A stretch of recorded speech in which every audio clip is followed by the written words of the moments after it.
जलन। ममता बहुत ही सीधी और प्यारी लड़की थी, वहीं सुनील एक सरल और आगे बढ़ने की सोच रखने वाला लड़का। सुनील, बेटा सुनील कहाँ है? अरे जरा एक गिलास पानी तो दे दो। हाँ माँ, अभी आया। क्या माँ, पानी तेरे सर के पास ही तो रखा है, क्या हो गया है? तबीयत खराब है क्या? अरे नहीं नहीं, वो उठने का मन ही नहीं कर रहा था, तो देखा ही नहीं। वैसे क्या कर रहा है? यहाँ बैठ ना मेरे पास। माँ पढ़ रहा था। वो क्या है ना, नौकरी में तो वक्त नहीं मिलता, अब ऑफिस से घर आकर ही तो वक्त मिलता है। अच्छा ठीक है, पढ़ ले जा बेटा। सुनील पढ़ लिख कर और आगे बढ़ना चाहता था, लेकिन माँ की तबीयत खराब देखकर सोचता है कि शादी ही कर ले। कब तक माँ का ख्याल वो अकेले रख पाएगा? तो एक दिन, माँ ये ममता है, मैंने इससे शादी कर ली है। तुम्हारी तबीयत भी ठीक नहीं रहती, तो मैंने सोचा शादी कर लेता हूँ। घर संभालने वाली और तुम्हें संभालने वाली कोई आ जाएगी तो अच्छा रहेगा। माँ अचानक से सामने बहू देखकर हैरान रह जाती है।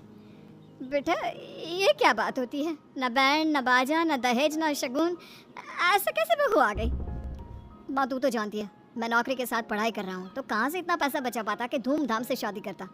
वैसे भी माँ, लोग तो आकर खाकर निकल जाएंगे, इसलिए बस वैसे ही। माँ जी, मैं आपका ख्याल रखूंगी। वैसे भी ये आगे की पढ़ाई कर रहे हैं, अच्छा कुछ कर गए तो सबके दिन फिर से अच्छे आ जाएंगे। सास को ममता की बात ठीक तो लगती है, लेकिन मन में कहीं ना कहीं लगता है कि कहीं बहू बेटे को लेकर फुर्र ना हो जाए और फिर तो वो रह जाएगी अकेली। बेटा देख, मेरा जो कुछ भी है वो सुनील ही है, और सुनील का भी अब इस दुनिया में मैं ही हूँ और कोई नहीं। क्या सुनील? बिल्कुल माँ, लेकिन आज से ममता भी मेरे जीवन का अहम हिस्सा है, जैसे तू है। सास को बड़ा बुरा लगता है कि उसकी सल्तनत में कोई और हिस्सेदार कैसे हो सकता है। कैसे कोई और उसके 30 साल के बेटे की जिंदगी में अचानक से आकर बराबर का हिस्सेदार बन सकता है। देख बहू, मैं भले थोड़ा बीमार रहती हूँ, लेकिन इसका मतलब यह नहीं कि घर की चीज़ों में मेरा कंट्रोल खत्म हो गया है। मैं आज भी इस घर की रानी हूँ, समझी? बेटा सोचता है कि ये माँ को अचानक से क्या हो गया। कल तक जो माँ कहती थी कि जिंदगी का कोई भरोसा नहीं, वो अचानक से जंग के मैदान की झांसी की रानी कैसे बन गई? माँ क्या हो गया है? सब ठीक है ना? अचानक कैसी बात कर रही हो? ममता का आज पहला दिन है, स्वागत करो उसका। आसपास की आंटियों को बुलाओ, नई दुल्हन की मुंह दिखाई करवाओ।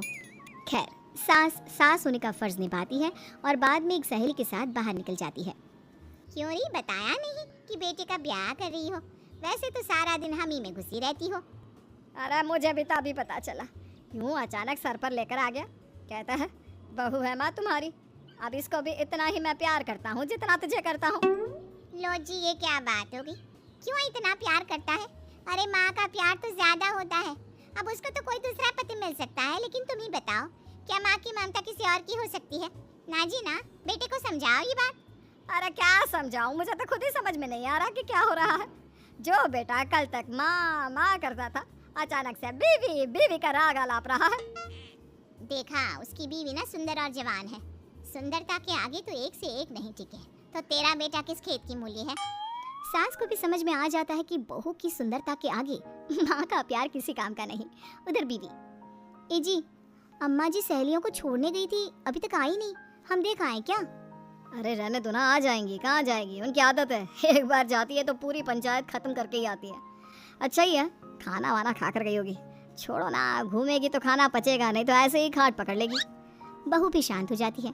उधर सास सोचती है कि आज थोड़ा देर से ही घर जाती हूँ, जब बेटा परेशान होकर ढूंढेगा तब मजा आएगा। बीवी को खुद ही पता चल जाएगा कि माँ के आगे उसकी दाल नहीं गलेगी।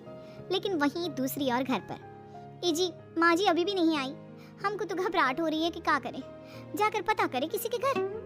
अच्छा कहाँ जाओगी ये भी बता दो। पहला दिन है तुम्हारा इस घर में और एक ही दिन में मोहल्ला छानोगी क्या? हाँ तो आप भी तो नहीं जा रहे हैं ना, हमको फिक्र हो रही है। अरे यार, ये रोज का है अम्मा का, खाओ और सो जाओ। बस फिर क्या था, बेटा बहू खाना खाते हैं और कमरे में सोने चले जाते हैं। उधर जब सास को कोई देखने नहीं आता तो वो हार कर घर आ जाती है, जहाँ वो देखती है कि सारे घर की लाइट्स बंद है। सास को गुस्सा आता है, बहू, ममता बहू कहाँ हो? लेकिन सारे दिन की थकी बहू को ऐसी नींद आती है जैसे किसी ने भांग की गोली खिला दी हो। वो तो नहीं उठती, उठकर आ जाता है बेटा। क्या बात है अम्मा, काहे चिल्ला रही हो? अरे सो जाओ ना, सुबह की थकी है बहू, वो सो रही है, जोर से बोलोगी तो नींद खुल जाएगी उसकी। माँ को गुस्सा आ जाता है। फिलहाल तो सो जाती है, लेकिन मन ही मन ढेर सारा जहर बहू के लिए भरा होता है। सुबह बहू चाय बना रही होती है कि सास धीरे से गैस तेज कर देती है, जिससे चाय का बर्तन जल जाता है। और जैसे ही बहू चाय का बर्तन उठाती है, उसका हाथ जल जाता है। मेरा वो जोर जोर से चिल्लाकर इधर उधर भागती है कि सास थोड़ी देर में उसके हाथ में पानी डाल देती है। हाय रे बहू, क्या कर रही हो? पहली बार रसोई छुई हो क्या? सासू माँ, गलती से गैस तेज रह गई थी और बर्तन जल गया, जिससे मेरा हाथ जल गया। हाय रे, कितना गंदा दाग। छी छी छी छी, मुझे तो उल्टी आ रही है तेरा गला हुआ मांस देखकर। तू ना मुझे अभी साथ से खाना मत लगाना। बहू भी खुद का हाथ देखती है तो उसे भी रोना आ जाता है। कुछ दिनों के बाद सास की सहेली आती है, बहू चाय बनाकर लाती है। उसके जाने के बाद सहेली कहती है, बहू की सुंदरता ऐसी है कि कोई भी दीवाना हो जाए। वैसे तेरे बेटे का क्या हाल है? अरे वैसा ही है, बहू के पीछे लट्टू। क्या करूं, कुछ समझ में नहीं आ रहा। मैंने तो बहू के चेहरे पर दिवाली के पटाखे की चक्री फेंक दी, उसका पूरा चेहरा जल गया। अब देखो ना रही सुंदरता, और ना ही अब मेरा बेटा उसे पूछता है। अरे अब तो वो उसे छोड़कर दूसरी भी देखने को बोल गया है मुझे। बहू सारी बात सुन रही होती है। आंटी, एक बात बताइए, क्या भरोसा है कि दूसरी सही आए और आपके अनुसार रहे? देखिए आंटी, मेरी सासू माँ को गलत बात सिखाने की जरूरत नहीं है। हमारा परिवार साथ में खुशी से रह रहा है।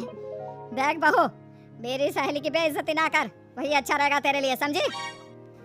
बहू नहीं मानती है। वो बार बार उनकी सहेली को घर से निकल जाने को कहती है। तभी सास की सहेली पास के चूल्हे से लकड़ी लाकर बहू के चेहरे पर लगा दी है। बहू जोर जोर से रोने लगती है। अरे ये क्या कर दिया? मैंने कहा किया, ये तो तूने किया। तू ही नहीं चाहती थी कि बहू बेटे के साथ रहे, भला मैं क्यों करूंगी? मैं तो चली, निपटो अब।